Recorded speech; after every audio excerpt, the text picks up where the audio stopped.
El América finalmente despertó del letargo y ahora sí parece que alguien en Cuapa recordó cómo se administra un equipo de fútbol en serio. Porque después de meses viendo cómo la directiva se rascaba la panza mientras jugadores millonarios ocupaban espacios sin aportar ni medio gol, resulta que de la nada empezaron a pasar cosas buenas y todo cambió en cuestión de días. ¿Será posible que por fin entendieron que no puedes ganar campeonatos con la nómina llena de paseantes que cobran como estrellas, pero juegan como de tercera división? Porque hay que decirlo con todas las letras, la limpieza que acaban de hacer con Rodrigo Aguirre, Igor Lichnowsky y los que ya se habían ido antes era tan necesaria como el agua en el desierto. Y ahora que tenemos cupos libres, dinero fresco y espacio para respirar, la pregunta que todos nos hacemos es ¿por qué diablos no hicieron esto desde el principio en lugar de arrastrarnos por 4 jornadas sin pena ni gloria? Pero bueno, más vale tarde que nunca. Y ahora lo importante es que César Merlo anda diciendo que hay movimientos secretos bajo las mangas y que podríamos tener sorpresas antes del cierre del mercado el lunes. ¿Será verdad o puro humo para mantener a la afición ilusionada como siempre? Mientras tanto, Emilio Azcárraga salió a dar la cara hablando del Estadio Banorte con esa calma sospechosa de quien sabe algo, que nosotros no sabemos. Y lo mejor de todo es que este sábado tenemos la oportunidad de oro para cobrarle a Monterrey aquella eliminación dolorosa del torneo pasado, con Rafael Veiga debutando, con el plantel completo por primera vez y con Henry Martín de regreso, listo para meter goles. ¿Estamos ante el verdadero despertar de las Águilas o solo es otro espejismo más de los muchos que hemos vivido en las últimas semanas? La respuesta la vamos a tener en unas horas, pero algo me dice que esta vez las cosas pueden ser diferentes. Deja tu like y tu comentario sobre todos estos temas. Vamos a comenzar hablando primero sobre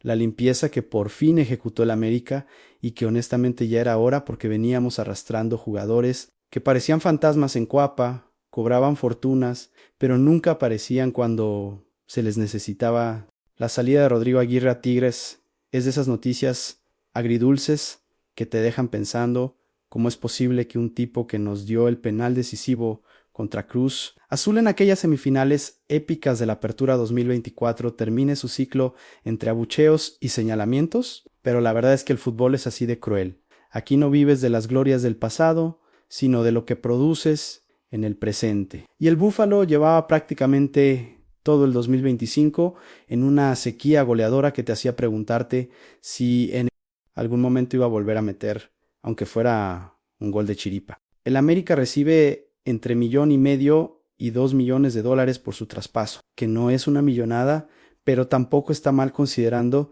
que el uruguayo ya ni siquiera entraba en los planes de Jardín, así que al final todos contentos. Tigres se lleva a un delantero que a lo mejor en otro contexto puede explotar. Aguirre tiene su oportunidad de reivindicarse y nosotros liberamos un cupo de extranjero que ahora podemos usar para traer a alguien que realmente meta goles y no solo promesas. ¿Fue un mal fichaje Aguirre desde el principio? No, porque nos dio momentos importantes, pero tampoco podemos negar que se quedó muy corto en relación a lo que se esperaba de él.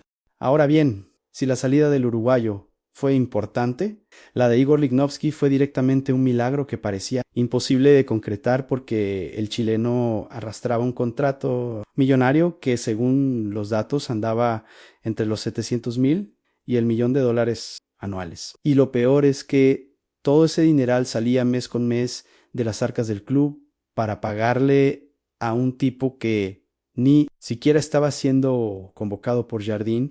¿Alguien me puede explicar la lógica de mantener en la nómina a un jugador borrado mientras la afición grita por refuerzos? Porque eso es exactamente lo que teníamos con Lichnowsky. Un activo muerto que representaba una sangría económica brutal y que no aportaba absolutamente nada al proyecto deportivo. Con su salida al Fatih Karagümrük de Turquía, el América se ahorra más de 13 millones de pesos que le quedaban por pagar en los 17 meses de contrato restantes. Y ese respiro financiero es fundamental para un club que, aunque tenga recursos, tampoco puede darse el lujo de tirar millones mientras la gente pide fichajes de jerarquía. Y si juntamos estas dos salidas con las de Ian Saint-Maximin, que se fue a Francia después de darnos más dolores de cabeza qué alegrías. Y Álvaro Fidalgo, que cumplió su sueño europeo en el Betis, resulta que de golpe liberamos 4 cupos de extranjero. Metimos dinero fresco por las ventas, nos quitamos salarios pesadísimos de encima y ahora tenemos el camino despejado para armar un plantel coherente. ¿Por qué no hicieron esto desde el verano pasado cuando ya era evidente que varios de estos jugadores no daban el ancho? Esa es la pregunta del millón. Pero bueno, al menos ahora podemos decir que la directiva reaccionó, aunque tarde, y eso ya es ganancia. Ahora vamos a hablar sobre uno de los grandes beneficiados de toda esta limpieza, y ese es nuestro querido Víctor Dávila, el chileno que venía sonando fuerte como posible salida, pero que de repente cambió su suerte por completo. ¿Se acuerdan de todas las especulaciones sobre su salida porque cobraba mucho y porque supuestamente estorbaba? Pues resulta que después de que se fueron Fidalgo, Saint-Maximin y Aguirre, la presión sobre Dávila bajó considerablemente porque ya no había la misma urgencia de cortarlo para liberar cupo o aligerar la nómina. Según el diario Record, con los espacios que se abrieron y el oxígeno financiero que entró por las ventas, el club ya no tiene que venderlo a como de lugar. Y si a eso le sumas que el chileno ha levantado su nivel en los últimos partidos, demostrando que puede aportar cuando está enchufado, pues resulta que se ganó quedarse al menos un semestre más. Y la verdad, aunque Dávila nunca explotó como esperábamos cuando llegó desde Rusia por esos 7 u 8 millones de dólares, tampoco es un desastre total, ni mucho menos. Simplemente es un jugador que llegó con expectativas altísimas por el precio y cuando no eres titular, indiscutible, la gente automáticamente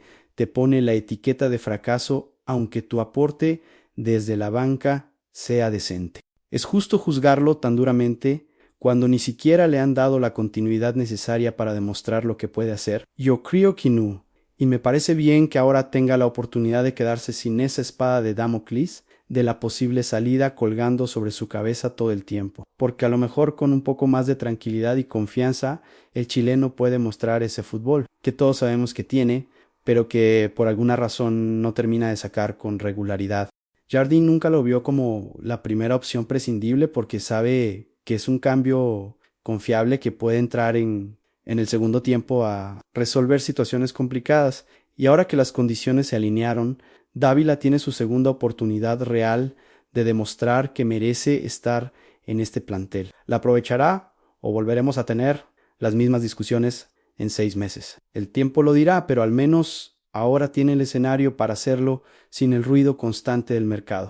Cambiando de tema, pero quedándonos en lo que realmente nos importa, que es el mercado de fichajes. Tenemos que hablar sobre los movimientos que supuestamente está cocinando el América de cara al cierre del registro el próximo lunes. César Merlo, que es de los periodistas más confiables cuando habla de mercado sudamericano, soltó que no descarta que el América pueda sorprender con algún fichaje de último minuto. Pero ¿cuántas veces hemos escuchado exactamente lo mismo y al final no llega nadie? Porque seamos honestos, ya nos tienen acostumbrados a esos...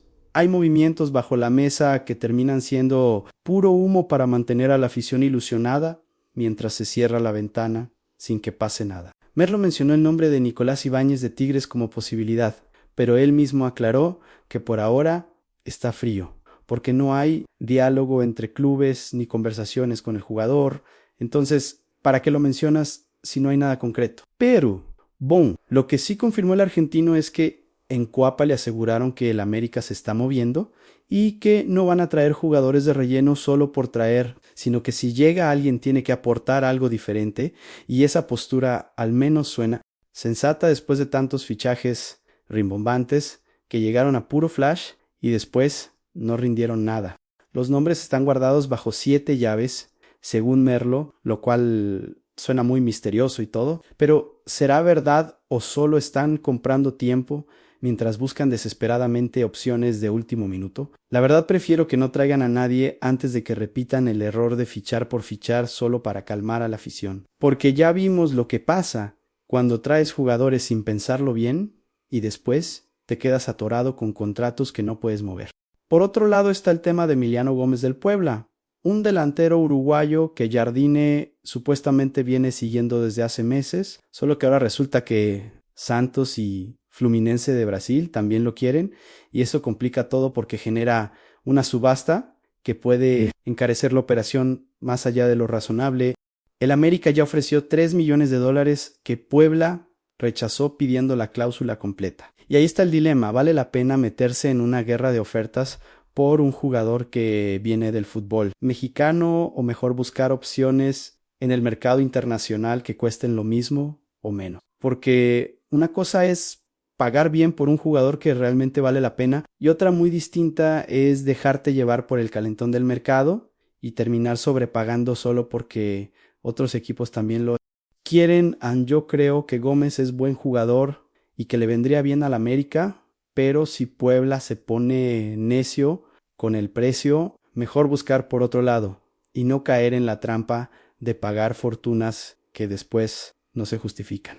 Y hablando de juventud, el club fichó a Diego Rocío, un delantero mexico-estadounidense de 16 años que llega del Real Salt Lake con números impresionantes, 27 goles y 9 asistencias en 24 partidos, además de haber sido elegido el mejor jugador del Generation Adidas Cup en 2024. ¿Este chico será el siguiente gran crack de la cantera o solo otro nombre más que se pierde en el camino? Ojalá sea lo primero porque necesitamos urgentemente fortalecer las fuerzas básicas y no depender tanto de fichajes costosos. Pero también hay que ser realistas y no crear expectativas exageradas en un chamaco de 16 años que apenas llega. Hablando de directivos y declaraciones, tenemos que mencionar la reaparición de Emilio Azcárraga, que salió a dar la cara para hablar del Estadio Banorte y de paso tocar el tema de los fichajes. El patrón se mostró optimista con el avance de las obras del estadio, revelando que hay 1,300 personas trabajando y que todo marcha bien para la reapertura del 28 de marzo y estar listos para el Mundial 2026. Pero ¿será verdad que todo va tan bien como dice o solo está vendiendo optimismo para que no se preocupe la gente? Porque él mismo admitió que, aunque los constructores le aseguran que las fechas se cumplirán, tiene sus dudas porque no es experto en construcción y a veces siente que los plazos son demasiado optimistas. Entonces, ¿en qué quedamos? ¿Va bien o hay que preocuparse? Pero bueno, al menos reconoció que después de las dificultades iniciales que generaron estrés y gritos en las juntas, ahora todo fluye más tranquilo. Y sobre los fichajes soltó esa frase clásica de directivo: no estamos contratando jugadores por contratar, ojalá llegue algo y si no, el plantel que tenemos es súper competitivo. ¿Cuántas veces hemos escuchado exactamente lo mismo y resulta que sí necesitábamos refuerzos desesperadamente? Porque esa respuesta es perfecta para cubrirse las espaldas pase lo que pase. Si llega alguien bueno pueden decir les cumplimos, y si no llega nadie, se escudan en que el plantel ya era competitivo. Aunque siendo justos, tiene algo de razón porque con Rafael Veiga recién llegado, Henry Martín recuperado y el plantel completo por primera vez, no estamos tan mal parados como para decir que nos hundimos si no llegan 5 refuerzos. ¿Nos vendría bien un delantero más? Claro que sí, porque solo tenemos 2 nominales después de la salida de Aguirre, pero tampoco estamos en crisis total. Y si llega alguien que realmente aporte, perfecto, y si no, pues a trabajar con lo que hay, que tampoco es tan terrible. Yo creo que Azcárraga está manejando expectativas para no comprometerse y después quedar mal. Y aunque me gustaría más honestidad y menos respuestas políticas, al menos no está prometiendo fichajes galácticos que después no llegan. Dejando atrás todo el rollo del mercado y las declaraciones, ahora toca hablar de lo que realmente nos tiene emocionados, que es el partido del sábado contra Monterrey, porque este juego tiene todos los ingredientes para ser el punto de inflexión donde confirmamos que vamos por buen camino o nos quedamos con más dudas. El partido se transmite por Canal 5 en abierta a las 21:10, también por TUDN y ViX Plus, así que no hay pretexto para no verlo porque está en todas las plataformas. ¿Y saben qué es lo mejor? Que será el debut oficial de Rafael Veiga con la camiseta del América. ¿Podrá el brasileño ser la solución que tanto necesitamos en el mediocampo o será otro fichaje más que tarda meses en adaptarse? Porque seamos honestos, hemos visto tantos refuerzos bomba que llegan con bombo y platillo y después tardan medio torneo en entender cómo se juega aquí, que ya uno no sabe si ilusionarse o esperar con escepticismo.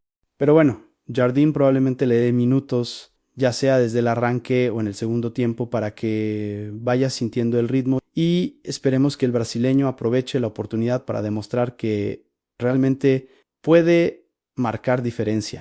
Además del debut de Veiga, tenemos el regreso de Israel Reyes, que ya entrenó completo después de perderse partidos por lesión, y por primera vez en todo el maldito torneo no tenemos bajas por lesión. ¿Se imaginan? Un plantel completo en el América, eso ya es noticia porque veníamos arrastrando ausencias desde la jornada 1. El 11 confirmado es de Lujo Malagón en la portería, línea de 4 con Kevin Álvarez, Cáceres, Israel Reyes y Cristian Borja. Mediocampo con Durado de contención, Dos Santos y Eric Sánchez por dentro. Cendejas y Brian Rodríguez en las bandas. Y Henry Martín como referencia de área. ¿Qué más podemos pedir? Si con este 11 no le ganamos a Monterrey, entonces sí hay que empezar a preocuparnos. En serio. Y este partido no es cualquier cosa porque tenemos una cuenta pendiente con Rayados, que nos eliminó en cuartos de final de la apertura pasado con ese gol de último minuto de Berterame que todavía me duele en el alma cada vez que lo recuerdo. Podremos cobrar venganza o volveremos a sufrir contra ellos. Porque Monterrey no viene de paseo.